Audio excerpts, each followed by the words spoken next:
भजन संहिता 34 उसके 4 पद। मैं यहोवा के पास गया, तब उसने मेरी सुन ली और मुझे पूरी रीति से निर्भय किया। है ना, लिखा है कि मैं यहोवा के पास गया तब उसने मेरी सुन ली और उसने मुझे पूरी रीति से निर्भय किया। सबसे पहली बात तो ये है गायत्री, एक व्यक्ति कैसे यहोवा के पास जाता है, विषय ये है वो जाता कैसे है। ठीक है, तो सबसे पहली बात तो ये है कि यूहन्ना में बोलता है कि तुमने मुझे नहीं चुना, मैंने तुम्हें चुना है। और सबसे पहली बात, परमेश्वर हमें चुनता है। जब तक एक व्यक्ति को चुनाव नहीं होगा ना, तब तक वो परमेश्वर यहोवा के पास नहीं जा सकता। भीड़ के भीड़ उसके पास चले आते थे, पर यीशु ने कहा कि थोड़े हैं जो उसमें प्रवेश करेंगे, हर एक को नहीं जा सकते, थोड़े लोग, क्योंकि सकेत है वह फाटक और सकरा हुआ मार्ग है जिसमें थोड़े लोग ही प्रवेश करेंगे। तो ये बोल रहे कि मैं यहोवा के पास गया, तो सबसे पहली बात तो कि परमेश्वर के पास वही जाएगा जिसे परमेश्वर ने उसके माता के गर्भ से ठहराया, है ना। गलाती 1:15 को पढ़ोगे तो वहाँ लिखा है कि माता के गर्भ से ठहराया और अपने अनुग्रह से बुला लिया। यिर्मयाह को जब पढ़ोगे तो वहाँ लिखा है कि गर्भ में रचने से पहले मैंने तुझ पर चित्त लगाया है। कहने मतलब है कि हर कोई नहीं ना। जब यीशु जब काम कर रहा था तो यीशु जो है अपने चेलों को बोला कि तू इजराइल के घराने के पास ही जाना। ठीक है, तो अब यीशु के विषय में कहा जाता है कि वो क्या बोला था कि मैं इजराइल के खोए हुए भेड़ों को ही ढूंढने आया हूँ। समझ रहे? तो इजराइल कहने से जिसका मन निष्कपट है, जिसके अंदर कोई कपट नहीं है, ऐसे को बुला लेते। और ऐसे लोग परमेश्वर के पास आते हैं। हर कोई नहीं आते, हर कोई आते तो सभी उद्धार न पा जाते। पर ये है कि जिसका मन उसके और निष्कपट है, उसके लिए अपनी सामर्थ्य दिखाने के लिए क्या करता है, अपना सामर्थ्य प्रकट करता है। ठीक है, क्योंकि यहोवा की दृष्टि सारी पृथ्वी पर इसलिए घूमती रहती है, तो दिखते रहती है ना उसकी जो दृष्टि कि कौन निष्कपट है, और तब वो उसके पास आता है। और ये बोल रहा है कि मैं यहोवा के पास गया तब उसने मेरी सुन ली। कौन? तो दाऊद बोलता है। दाऊद क्या था? उसके जीवन के विषय में ध्यान करोगे तो वो चरवाहा था, पर चरवाहा के साथ साथ वो था, निडर था और बलवान था, है ना। सिंह के मुंह से मेमना को छुड़ा लेता था, भालू से लड़ लेता था, चरवाहा था, भेड़ बकरी के चरवाहा था, पर हिम्मत था, साहसी था। और तब उसने क्या किया? गोलियात को मारा। और ऐसा व्यक्ति बोलता है कि मैं यहोवा के पास गया तब उसने मेरी सुन ली। वो जीवन भर युद्ध में था। जब भी उसके जीवन में समस्या पड़ता था तो गढ़ में चला जाता था। गढ़ करने तो ऊंचाई, है ना। और निजी वचन को जब पढ़ोगे तो लिखता है कि यहोवा का नाम ही दृढ़ गढ़ है और धर्मी जो है उसमें भागकर सब दुर्घटनाओं से बचता है। तो उसका नाम ही दृढ़ गढ़ है।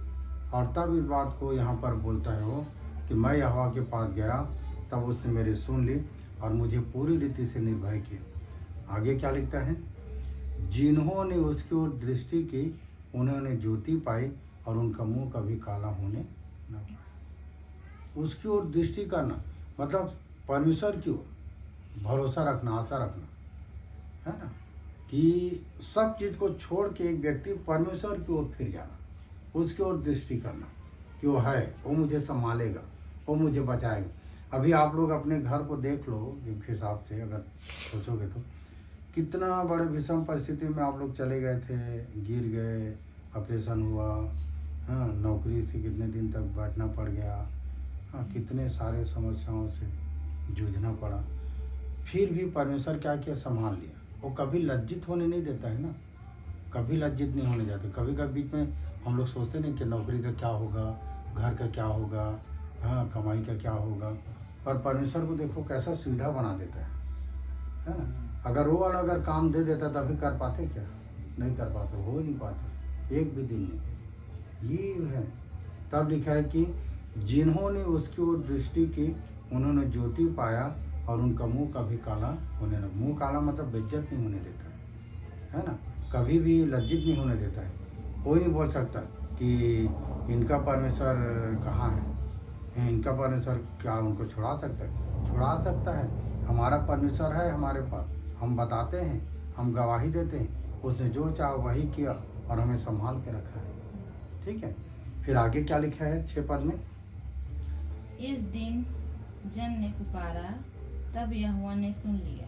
हाँ, इस दिन जन ने पुकारा तब यहोवा ने सुन लिया और उसको उसके सब कष्टों से छुड़ा लिया। मतलब इस दिन जन ने, मतलब हर कोई के पुकारने से नहीं, दीन व्यक्ति, इस दिन जन ने पुकारा और यहोवा ने सुन लिया और उसको उसके सब कष्टों से छुड़ा लिया। पहली बात तो ये है कि हमको दीन बनना है, नम्र नहीं, दीन। नम्र तो बनने थे। मूसा के विषय में कहा गया कि पृथ्वी भर में सबसे अधिक नम्र स्वभाव के व्यक्ति था। पृथ्वी भर में जितने लोग थे उस सबसे अधिक नम्र स्वभाव के व्यक्ति था। पर लिखा है कि धन्य है वे जो नम्र है क्योंकि पृथ्वी के अधिकारी होंगे, धन्य है जो दीन है क्योंकि स्वर्ग के अधिकारी होंगे। तो दीन बनोगे तो आप स्वर्ग के अधिकारी बनोगे। और यहाँ पर लिखा है इस दिन जन ने पुकारा और यहोवा ने सुन लिया और उसके सब कष्टों से छुड़ा लिया, सब कष्टों से छुड़ा लिया। आप पुकारो तो सबसे पहली बात दीन जो है आत्मा से, अंदर से है, हमारे बोलते हैं ना बॉडी ऑफ इनसाइड, मतलब शरीर के अंदर भाग है। मैं दीन हूँ आप नहीं जान सकते, आप दीन हो मैं नहीं जान सकता। वो उसकी पहचान, उसकी जानकारी सिर्फ परमेश्वर को रहता है। आप सिर्फ दीन होकर पुकारो ना, है ना। इस दिन जन ने पुकारा और यहोवा ने सुन लिया और उसको उसके सब कष्टों से छुड़ा लिया। और तब आगे लिखा है 7 पद में, यहोवा के डरवैयों के चारों ओर उसका दूत छावनी किए हुए उनको बचाता है। हाँ, यहोवा के डरवाइयों को उसका दूत जो है छावनी किए उसको बचाता है। मतलब आप परमेश्वर से डरते हो या वचन पढ़ते हो तो डरते हो, या जब उसका याद आता है तो डरते हो, तो समझो कि परमेश्वर का दूत आपको छावनी किए बचाता है। और यदि डर नहीं है, आप जी भर रहे हो और काम वही कर रहे हो जो पहले से कर रहे हो, भय नहीं है, तो फिर परमेश्वर की दूत की छावनी नहीं है। आपको डर होना चाहिए कि आज मैं क्या कर रही हूँ, आज मेरे साथ क्या हो रहा है, मैं वचन को साथ चल पा रहा हूँ, ये डर होना जरूरी है। और जब ये डर होगा तभी परमेश्वर का दूत आपको छावनी किए हुए बचाएगा। तब दाऊद बोलता था 4 पद में, मैं यहोवा के पास गया तब उसने मेरी सुन ली और मुझे पूरी रीति से निर्भय किया। जिन्होंने उसकी ओर दृष्टि की उन्होंने ज्योति पाया और उनका मुंह कभी काला होने न पाया। इस दिन जन ने पुकारा और यहोवा ने सुन लिया और उसके सब कष्टों से उसको छुड़ा लिया, है ना। तो लिखा यहोवा के डरवाइयों को उसका दूत जो है उसे छावनी किए उसको बचाता है।